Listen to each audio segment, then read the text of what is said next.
কালকে শনিবার দিন ছিল, আমি এদিকে এক গাদা রুটি করেছি সন্ধ্যেবেলা, আর বললো যে চিলি চিকেন 1 প্লেট নিয়ে আসবে, রুটি দিয়ে ওরা খেয়ে নেবে। আমি তো খাবো না, কালকে শনিবার আমি নিরামিষ খাই। তার জন্য কিন্তু এদিকে ছেলে বায়না করেছে নাকি ওর বাপির কাছে ফ্রায়েড রাইস আর চিলি চিকেন খাবে, তো ফ্রায়েড রাইস নিয়ে চলে এসছে। তার জন্য দেখো এবার ভাগ করে সবাইকে দিয়ে দিয়েছি। আর আমার ছেলে খেয়ে পারেনি বলে 2 পিস চিলি চিকেন কিন্তু বেঁচে গেছিলো, সেটা ফ্রিজে রেখে দিয়েছিলাম।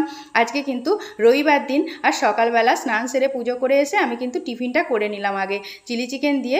আর ফ্রায়েড রাইসটা খাইনি অবশ্যই, কিন্তু রুটিটা খেতেও কিন্তু দারুণ লাগছিল। আর আমাদের মাঝে মধ্যেই এই হোটেল থেকে নিয়ে চলে আসে চিলি চিকেন, আর রাত্রিবেলা তরকারি কিছু করতে হয় না, খাওয়া হয়ে যায় মাঝে মধ্যেই কিন্তু। আর দামও কিন্তু খুব কমই নেয়, 1 প্লেট চিলি চিকেন এখানে কিন্তু 60 টাকা নেয়, কিন্তু অন্য জায়গায় 100 টাকা নিলেও সেই চিলি চিকেনটার টেস্টটা আমার কাছে খুব একটা ভালো লাগে না।